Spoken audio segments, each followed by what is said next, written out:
Toda a água da terra veio ou vem de um regime de chuvas,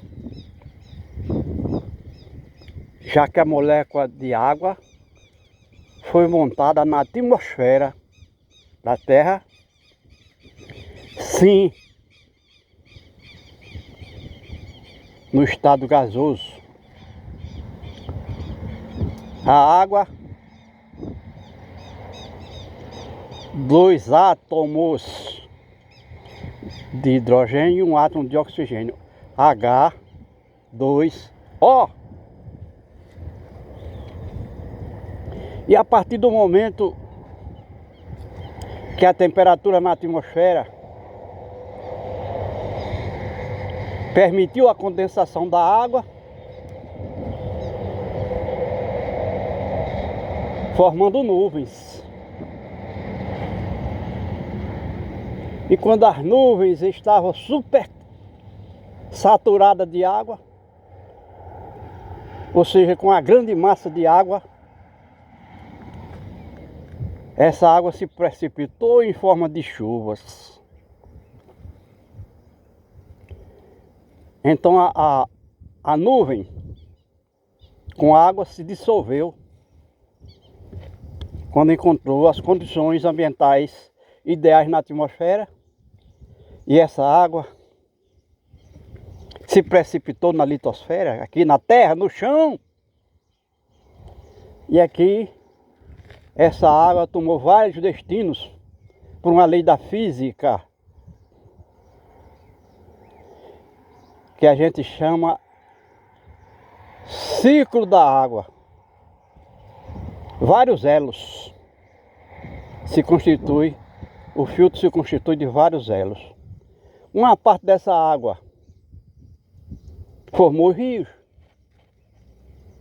Uma parte dessa água precipitada da chuva foi drenada no terreno e foi formar os lençóis de água subterrânea, onde nas entranhas da terra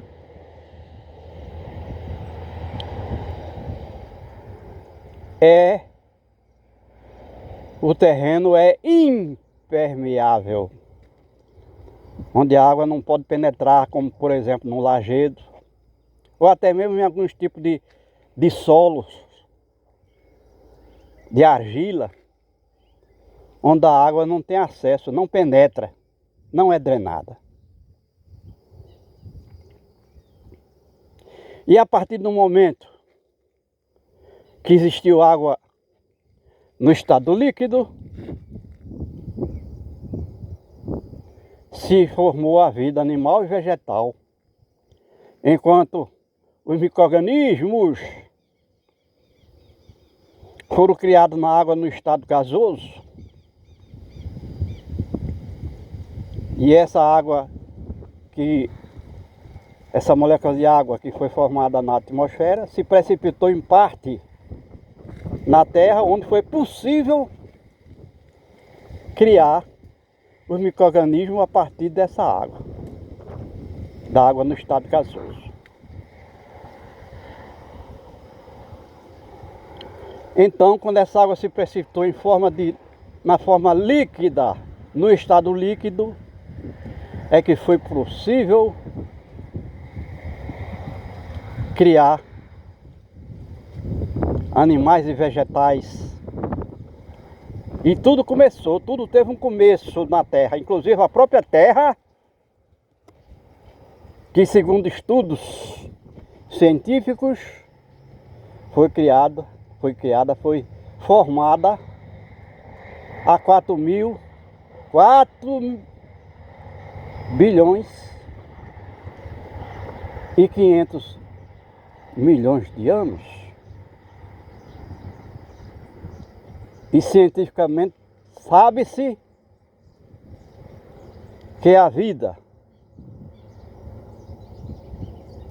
somente foi criada na Terra depois de 1 bilhão e 200 milhões de anos de existência da Terra, que se criou vida na Terra, quando as condições ambientais permitiu E nós estamos aqui num tanque de cimento de alvenaria, com esse líquido que tem cor, odor, e se o ser humano ou qualquer outro ser animal que tem o paladar como um dos 5 sentidos físicos, ingerir esse líquido, vai sentir que ela tem gosto. Gosto de quê?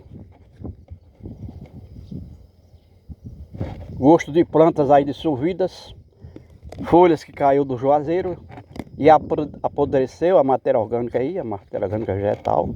Também tem animais, restos mortais de animais que aí se precipitaram de alguma forma, incluindo muitos insetos. Tem pelo menos uns 40 minerais que são do chão, porque essa água veio de um poço tubular. E entre esses minerais, cloro e sódio, formando sal. Então aí está um lixo líquido. E se o ser humano beber esse lixo, ele não vai morrer de imediato, porque isso não é igual a estricnina,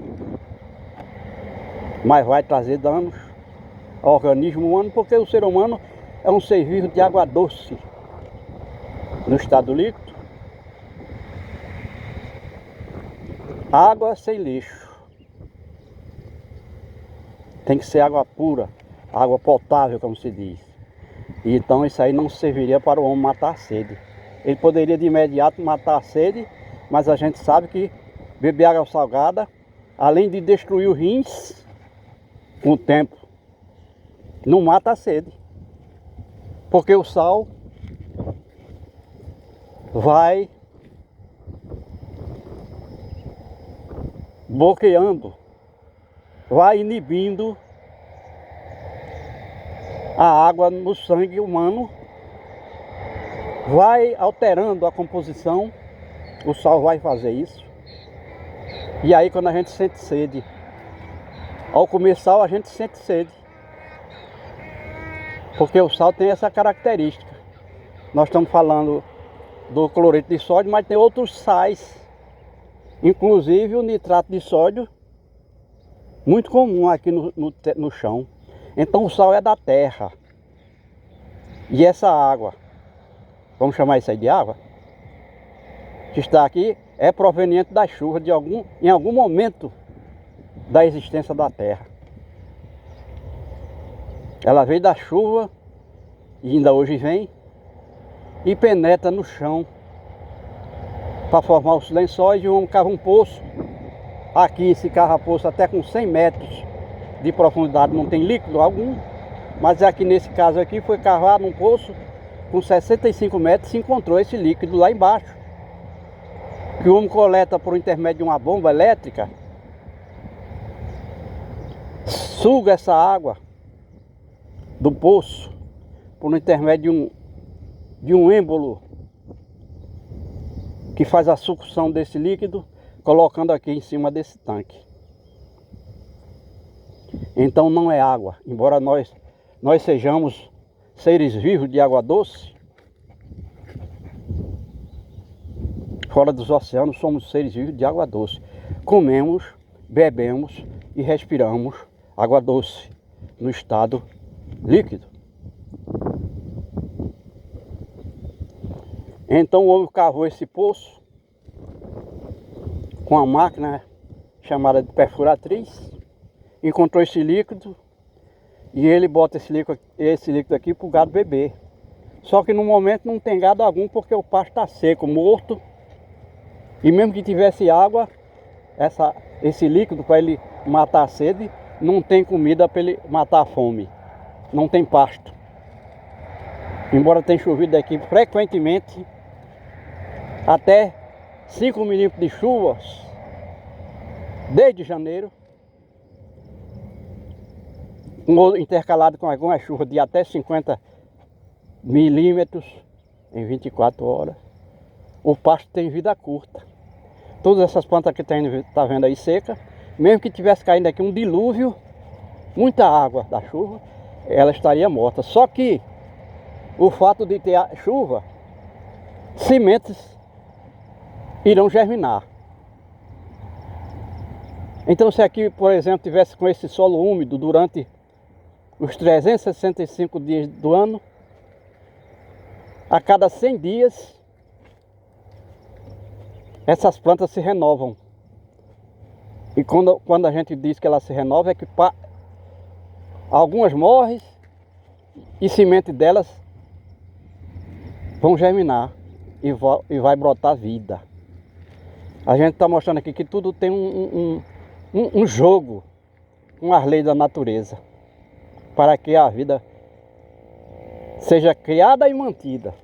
E nós voltamos a esse líquido, que como a gente diz, é tido como água, mas na realidade tem mais de 80 elementos químicos, físicos, orgânicos estranhos à água, inclusive excrementos dos animais e restos mortais dos animais. Então, aqui a gente está vendo as instalações hidráulicas, um cano que traz água por cima e o cano que sai água por baixo para chegar a outros tanques desses que existem por aí para o gado beber. E o gado não é tão prejudicado ao ingerir esse líquido como água, porque pelo fato de ter sal, cloreto de sódio nesse líquido, que no organismo humano seria um desastre, no animal bovino não. Porque o pasto dessa área, o capim, ele tem certa quantidade de minerais que são prejudicais na alimentação do bovino. E o cloreto de sódio, que é um sal, cloro e sódio, que compõe o chão e compõe os corpos vivos, ele vai corrigir a porcentagem daquele mineral que é que prejudica o animal na sua alimentação. Isso se aprendeu ao longo do tempo criando gado aqui, que o gado bovino e provavelmente outros gados, como o ovino, que é a ovelha, e o caprino, que é o bode, necessita de uma certa porcentagem de sal, cloreto de sódio, para corrigir a taxa de outros minerais que existem naturalmente nessas plantas que nós chamamos de ração do gado, de pasto do gado, pela própria composição do terreno, nos elementos que existem nesse terreno. Determinadas plantas adquirem um teor de determinados sais minerais que são prejudiciais na composição da alimentação do gado. E nós estamos vendo aí o equino, o cavalo, que está nesse cercado. E nós vamos entrar um pouco nesse cercado para ver a origem daquele líquido que nós vimos, mostramos no início desse vídeo. Um tanque cheio de água para os animais beberem. E de repente nós encontramos aqui o animal, o cavalo.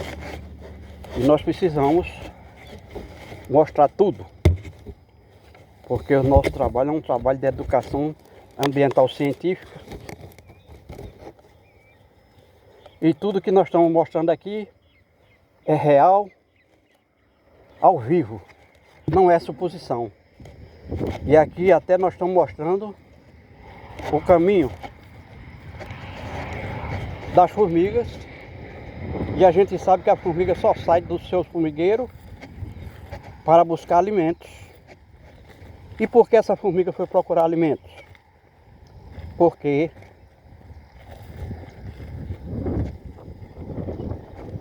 teve na natureza algo que chamou a sua atenção.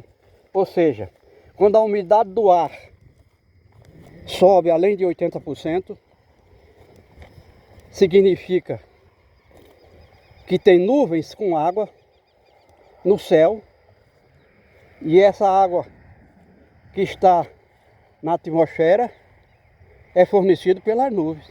Então, quando o ar está com a umidade muito baixa, ele vai tirar a água da nuvem. Se tiver nuvem, e se não tiver, ele vai permanecer baixo, cada vez mais baixando essa umidade, podendo chegar a 15%, que é situação de deserto. Então nós mostramos aqui que a formiga saiu do seu formigueiro há uns 10 ou 15 dias atrás, por conta de que lhe pareceu que ia chover. E se chover, nascia plantas. E plantas é de onde a formiga tira a matéria orgânica para criar fungos no formigueiro, que é seu alimento. Então a gente está vendo aqui o capim, o pasto, com várias tonalidades, porque são plantas que já terminaram o ciclo de vida, morreram, e outras plantas que surgem com qualquer chuvinha de 10 milímetros. E aí nós caminhamos mais um pouquinho e chegamos ao poço tubular, escavado aqui por uma perfuratriz, com 65 metros de profundidade, água salgada. E por que salgada? Porque o sal é da terra e a água é solvente e substrato da natureza. Então está aqui o poço tubular que o homem cavou, e aqui a gente vê uma vala. Foi provavelmente um cano que havia aqui enterrado, depois arrancaram. E o fato é que essa água, a gente diz que ela é salgada, cloro e sódio, porém tem mais de 80 elementos químicos, físicos e orgânicos estranhos à água. E por isso não é água potável. Mas por que o homem cavou esse poço aqui? A gente olha isso aqui, na realidade é uma depressão do terreno, é uma baixada para onde escorre toda a água. Quando chove, escorre água por gravidade das partes altas para cá. Então, aqui além da chuva, que traz água diretamente da nuvem, muita água escorre para cá. Então isso aqui seria uma área alagada. E se ela alagou, permaneceu com muito água por muito tempo aqui em cima da terra, essa água vai penetrar no chão e vai criar os lençóis subterrâneos, onde o homem foi buscar essa água. Mas à medida que o tempo vai passando e vai diminuindo a infiltração de água no terreno, por vários fatores, primeiro por conta da redução na oferta de chuva, depois porque o terreno vai ficando duro, o homem vai arrancando as plantas, e a gente sabe que a raiz das árvores são verdadeiros canos para facilitar a infiltração de água no terreno, e ao se infiltrar essa água, vai criar os lençóis de água subterrânea. Então, à medida como vai desmatando, isso aqui já vem há 200 anos, a cada 20 anos o homem vai fazer esse tipo de desmatamento estúpido. Então a água vai deixando de penetrar, vai deixando de formar os lençóis de água ou suprir os lençóis de água subterrânea, e o resultado é isso aqui. Está aqui o homem se matando, morrendo, porque nós somos seres vivos de água doce. Comemos, bebemos e respiramos água doce. E quando digo nós, são todos os seres vivos que estão fora dos oceanos. Até mesmo os micro-organismos aqui fora dependem da água doce. os micro-organismos, os insetos, as plantas, todos os animais. Se não tiver água doce, não tem alimento, não tem água para beber, não tem planta para fornecer oxigênio para os animais respirarem. A respiração aeróbia ou aeróbica, como queiram. Então, a água é o principal elemento da natureza e o principal elemento da vida.